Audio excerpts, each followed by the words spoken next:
কল্যাণী আসু, তোমার পত্র পেয়েছি সেদিন নববর্ষার নবঘন সিক্ত প্রভাতে।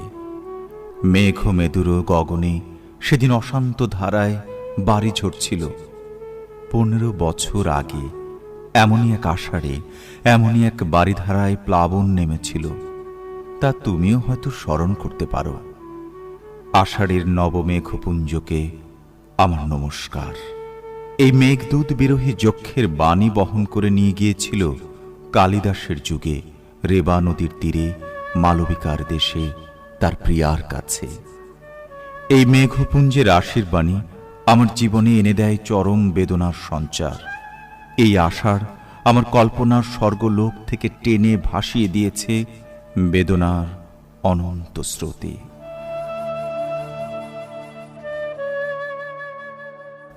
যাক, তোমার অনুযোগের অভিযোগের উত্তর দেই। তুমি বিশ্বাস করো, আমি যা লিখছি তা সত্য। লোকের মুখে শোনা কথা দিয়ে যদি আমার মূর্তির কল্পনা করে থাকো, তাহলে আমায় ভুল বুঝবে, আর তা মিথ্যা। তোমার উপর আমি কোনো জিঘাংসা পোষণ করি না, এ আমি সকল অন্তর দিয়ে বলছি। আমার অন্তর্যামী জানেন তোমার জন্য আমার হৃদয়ে কি গভীর ক্ষত, কি অসীম বেদনা।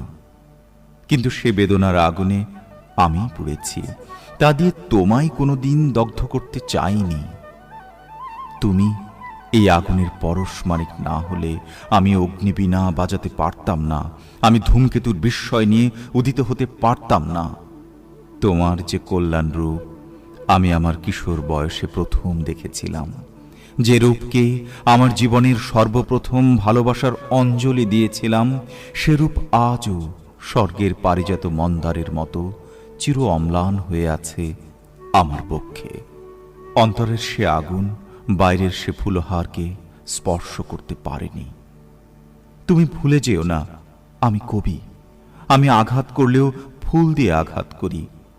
অসুন্দর কুৎসিতের সাধনা আমার নয়।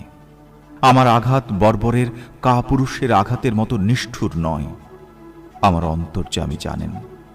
তুমি কি জানো বা কি শুনেছ জানি না, তোমার বিরুদ্ধে আজ আমার কোনো অনুযোগ নেই, অভিযোগ নেই, দাবিও নেই। তোমার আজিকার রূপ কি জানি না।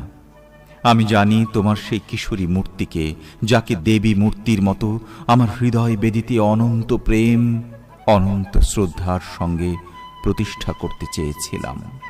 সেদিনের তুমি সে বেদি গ্রহণ করলে না। পাষাণ দেবীর মতোই তুমি বেছে নিলে বেদনার বেদিপাঠ। জীবন ভরে সেখানেই চলেছে আমার পূজা আরতি। আজিকার তুমি আমার কাছে মিথ্যা, ব্যর্থ, তাই তাকে পেতে চাইনি। জানি নে, হয়তো সে রূপ দেখে বঞ্চিত হব, অধিকতর বেদনা পাব, তাই তাকে অস্বীকার করেই চলেছি। দেখা নাই বা হলো এ ধুলির ধরায়। প্রেমের ফুল এ ধুলিতলে হয়ে যায় ম্লান, দগ্ধ, হতশ্রী।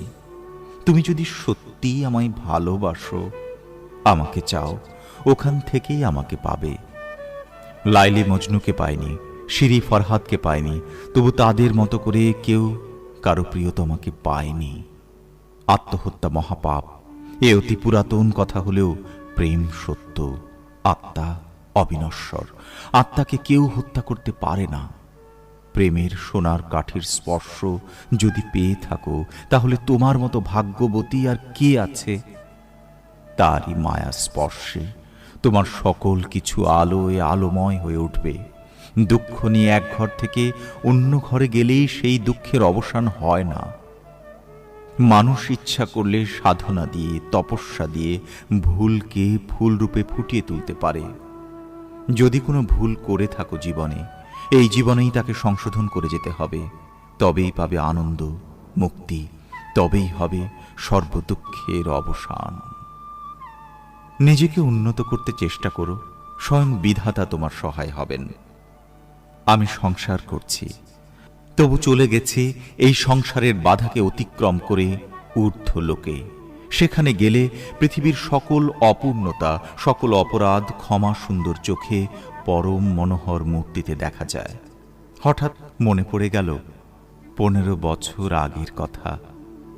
তোমার জ্বর হয়েছিল, বহু সাধনার পর আমার তৃষিত দুটি কর তোমার শুভ্র ললাট স্পর্শ করতে পেরেছিল।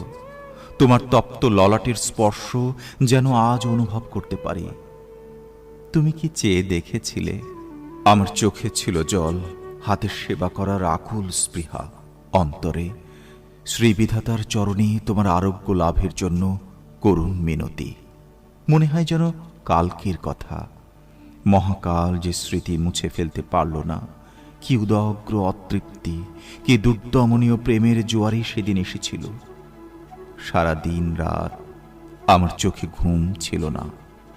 যাক, আজ চলেছি জীবনের অস্তমান দিনের শেষ রশ্মি ধরে ভাটার স্রোতে। তোমার ক্ষমতা নেই সে পথ থেকে ফেরানোর, আর তার চেষ্টাও করো না।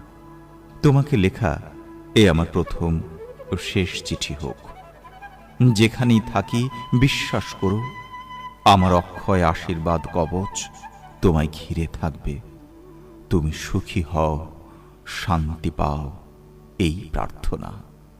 আমায় যত মন্দ বলে বিশ্বাস করো, আমি তত মন্দ নই, এই আমার শেষ কৈফিয়ত। ইতি নিত্য শুভার্থী নজরুল ইসলাম।